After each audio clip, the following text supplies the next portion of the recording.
তো হ্যালো বন্ধুরা, আশা করছি তোমরা সকলে ভালো আছো। তো অনেক দিন ধরে আমার খুব ইচ্ছে করছে দোকানের মতন ছাতু বানিয়ে খাবো। তো তার জন্য কি করেছি, তার জন্য আমি একটা ছাতুর প্যাকেট এনেছি। তো অনেক দিন আগে কলকাতায় গিয়েছিলাম, তো সেখানে গিয়ে লাস্ট খাওয়া হয়েছে, আর এখনও পর্যন্ত যাওয়া হয় না, আর এখন তো খাওয়াই হয় না। ইচ্ছে করছে আজকে একটু বাড়িতে সেমভাবে বানিয়ে খাবো। তো মা বলছে ঠিক আছে, তাহলে চল কী কী লাগে আমি সব রেডি করে দিচ্ছি। তো দেখো, মাও আমার সাথে হেল্প করছে। তো এখন কি কি ইনগ্রিডিয়েন্টস লাগছে চলো সেটাই ফার্স্টে তোমাদের সাথে শেয়ার করব। তো দেখো প্রথমে কি কি লাগছে। প্রথমে এরকম একটা ছাতুর প্যাকেট এনেছি, আর তার সাথে নিয়েছি এরকম দুটো পেঁয়াজ, আর তার সাথে এরকম একটা কাঁচা লঙ্কা। তো প্রথমে একটু জল লাগবে ধোয়ার জন্য। তো মা একটু হেল্প করে দিচ্ছে। তো এখন এগুলো কাটাকাটি চলছে। অনেক দিন হয়ে গেছে, প্রায় বছরখানিক তো হবেই কলকাতার দিকে যাওয়া হয় না। কাজের সূত্রে আগে যেতাম, খাওয়া হতো। তো পেঁয়াজগুলো মা ছোট ছোট সাইজের না মা? হ্যাঁ, পেঁয়াজগুলো সব ছোট। আমি বলেছি একটু সব রকম মিলিয়ে দিতে, কিন্তু ও দিয়েছে একদম ছোট।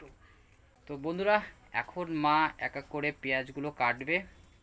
তো বন্ধুরা, একটু ফ্রেশভাবে ধুয়ে নিলাম আর সুন্দর করে কোচানো হচ্ছে। আর পেঁয়াজের কিন্তু গন্ধ বেরিয়ে গেছে, ঝাঁঝালো একটা গন্ধ থাকে, সেই গন্ধটাও বেরিয়ে গেছে। পেঁয়াজ কোচানো কাজ কমপ্লিট। এদিকে সুন্দর করে এরকম পেঁয়াজ কোচানো হয়ে গেছে।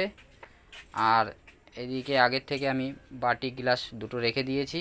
এবার এই প্যাকেটটা কাটতে হবে।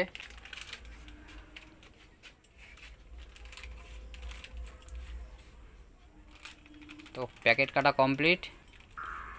তো বন্ধুরা, বাটিটা একটু ফ্রেশভাবে ধুয়ে নেব। এদিকে দেখো বাটি ধোয়া কমপ্লিট। একটা লাগবে চামচ, তার জন্য এখানে চামচ রাখা আছে। দেখো এখন এই চামচটা ধোবে। তো এইভাবে কিন্তু আস্তে আস্তে কিন্তু সব কিছু রেডি হচ্ছে। এইবার এখানে ক চামচ ছাতু দেবে মা? 3 চামচ দিলেই হয়ে যাবে। তা 3 চামচ ছাতু দাও।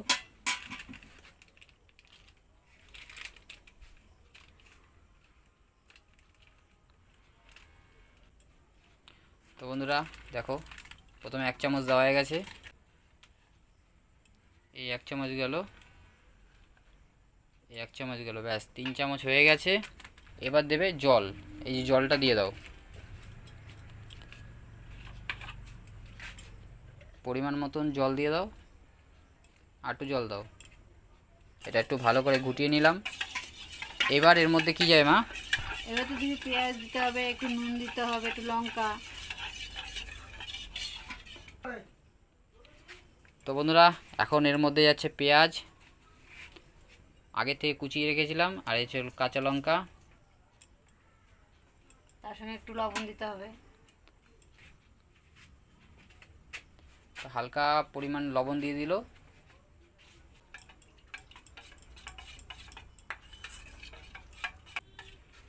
তো বন্ধুরা দেখো, আমাদের ছাতু রেডি। সব কিছু দিয়ে একদম দেখো এরকম পাতলা জলের মতন। বেশি ঘন খায় না ছাতু, ওই জন্য একটু পাতলা করেছি। তো সব কিছু দিয়ে রেডি।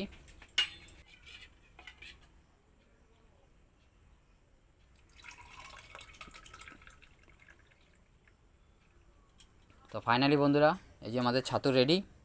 এবার একটু টেস্ট করব, দেখি দোকানের মতন মা বানাতে পারলো কি না। চলো একটু খেয়ে দেখি।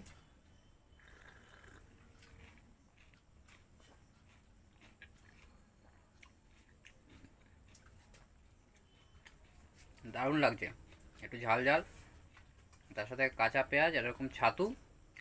সাধারণ পুরো দোকানের মতন বানিয়েছো। কি বানিয়েছো মা, পুরো দোকানের মতন সেম। তাই? হুম।